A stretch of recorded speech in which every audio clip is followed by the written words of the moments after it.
Nachádzame sa v Sešovciach na rómskej osade, ktorá sa volá Havlešaň.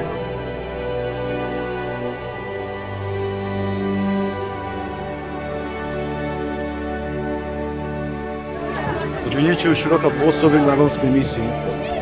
Ako pomocou pri tejto práci je moja manželka, moja rodina a ochotní ľudia, ktorí majú otvorenú dušu, otvorené srdce, snažia sa pomôcť týmto ľuďom. Ja som kňaz, nie som charita. Som prišiel tu kvôli tomu, aby som pomohol ich duši a zachrániť nesmrteľnú dušu a ukázal cestu ku Kristovi. O to sa snažím. Otca i Syna i Svätého Ducha. Amen. Otče náš, ktorý si na nebesiach, posväť sa meno Tvoje, príď kráľovstvo Tvoje. S tým, že odpoveď alebo ovocie, alebo ako žatva, ktorá by tu mala byť očividná, na to treba ešte veľa času, veľa trpezlivosti, veľa pokory.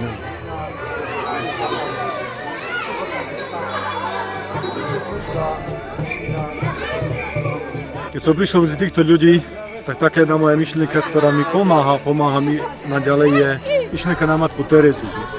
Že matka Tereza bola žena, ktorá žila v kláštore v Kalkate a na ulici videla ľudí, ktorí umírali, odchádzali z tohto sveta. Ona si povedala, že chcem týmto ľuďom dopriať možnosť dôstojne odísť z tohto sveta zomrieť ako človek. A tak som si uvedomil, že keď svätí, ktorí sa obetovali na misii, svätí, ktorí pomáhajú a mnoho ľudí, mnoho kňazov, mnoho laikov, mnoho reholníkov, ktorí aj dnes dávajú kus svojho času, svojho srdca, svojho života ľuďom, ktorí tu žijú.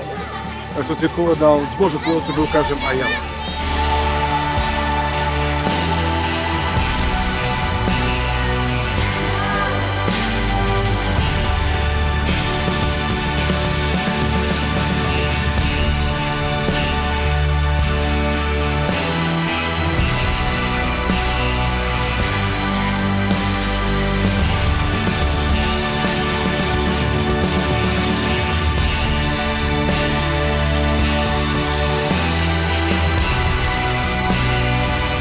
Môžem povedať, že veci, zážitky, ktoré tu zažívam, a vidím okolo seba, inde by som nikdy nezažil a nevidel, si vďačný Pánu Bohu, že toto je spôsob prežívania viery. Nie len v tých hraniciach, ktoré ja si, alebo v trestách, ktoré ja si učím, ale v hraniciach alebo v momentoch, ktoré sa ťažko opisujú, vysvetľujú, pokiaľ človek nezažije na vlastnej koži. A tak sa snažím ukázať im Krista.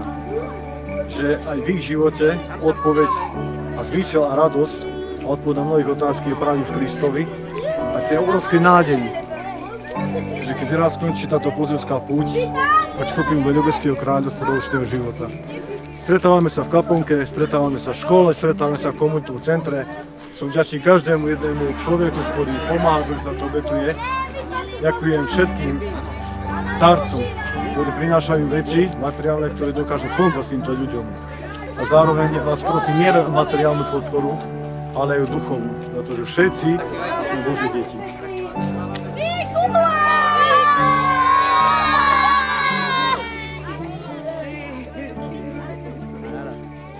Dobre, ďakujeme.